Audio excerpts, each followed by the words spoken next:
By the 1940s, American fundamentalism was collapsing inward. Once defined by its opposition to liberal theology, the movement had fractured into infighting and isolationism. In 1942, a specific subset of religious leaders decided they could no longer tolerate this stagnation. They initiated a deliberate rupture from the fundamentalist camp.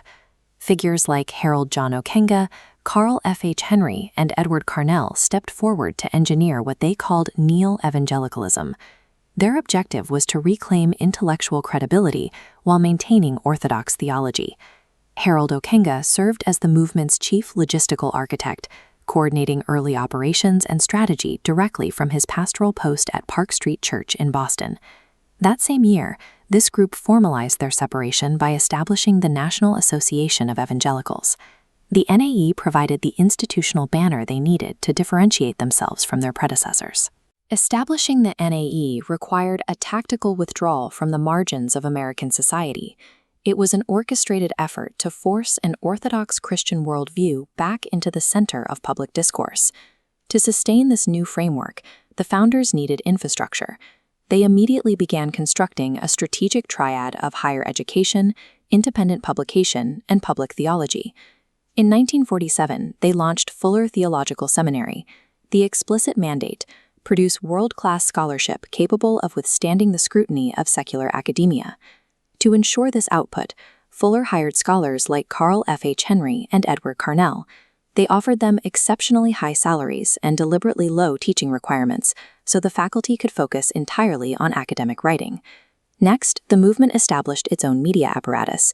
In 1956, they launched the publication Christianity Today, providing a dedicated platform for theological debate.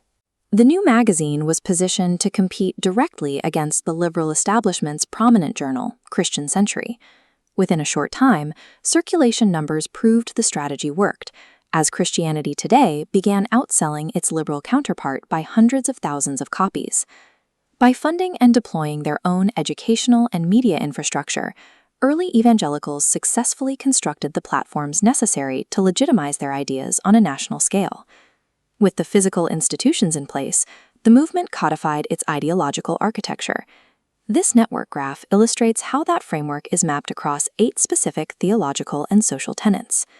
The first imperative was the direct reversal of fundamentalist isolation, a strict mandate to engage with the broader scholarly community and cultivate a rigorous intellectual life. The second tenet maintained a high view of Scripture. While internal debates existed over specific terms like inerrancy, the movement anchored itself to absolute biblical authority. To prevent the infighting they had just escaped, evangelicals adopted the reformer Philip Melanchthon's concept of adiaphora, matters of indifference. Disagreements over peripheral issues were tolerated, provided the core doctrines remained intact. The third point established a firm Trinitarianism, drawing on Wesleyan and Pentecostal historical roots to emphasize the active lordship and daily intervention of the Holy Spirit. Fourth was sola scriptura, focused specifically on the necessity of personal conversion. The biblical text was viewed primarily as the mechanism to bring individuals into a recognizable identity with Christ. From that personal conversion emerged the fifth tenet, the uncompromising priority of evangelization. Converting others was the central mandate of the believer. The tactical execution of this mandate varied wildly. Methods ranged from the intimacy of neighborhood dinner discussions to massive, stadium-filling operations run by figures like Billy Graham. This structure was designed to hold tension.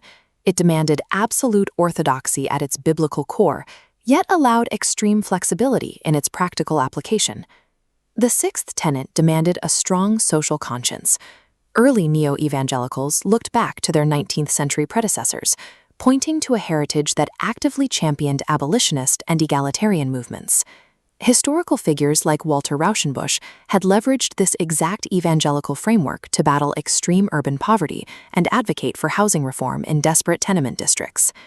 Seventh was a commitment to trans-denominational ecumenism. The movement was willing to recognize and validate Orthodox Christian truths even when they appeared across institutional boundaries, engaging directly with Roman Catholic and Eastern Orthodox traditions. Finally, the eighth tenet required direct engagement in public policy. The theological premise was that believers must act to redeem secular and civic spaces for a kingdom vision. Over the decades, this multi-tiered architecture yielded visible results. Evangelical scholars successfully permeated the highest tiers of global academia. Today, philosophers, historians, and theologians operating strictly within this evangelical framework hold prominent tenured positions at secular institutions like Yale and Oxford. The 8-tenet blueprint achieved its initial objective. It generated an intellectually rigorous, globally connected, and highly organized religious demographic. Yet the defining feature of modern academia is peer review, and evangelicalism is no exception. The movement's most devastating critiques now come directly from its own leading scholars. Historian Donald Dayton published a severe historical critique, identifying a massive failure within the modern movement to uphold the social mandate set by its 19th century founders. During the mid-20th century, as the civil rights movement gained momentum, a vast number of evangelicals retreated from the cause. Fearing secular contamination, they abandoned the social justice imperatives of their own theological architecture. This historical failure was compounded by an academic one. In 1990, historian Mark Knoll published The Scandal of the Evangelical Mind. Knoll's thesis argued that the movement had regressed into intellectual shallowness.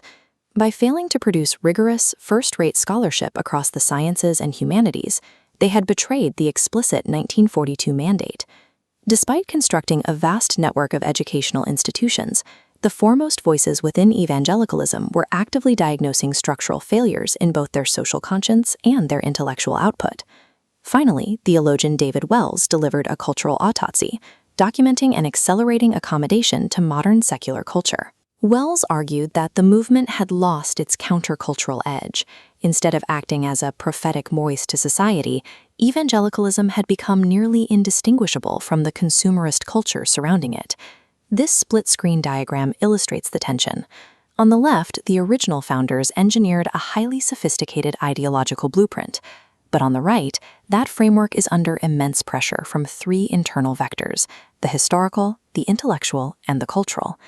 These devastating assessments function as high-level academic interventions designed to force institutional course correction.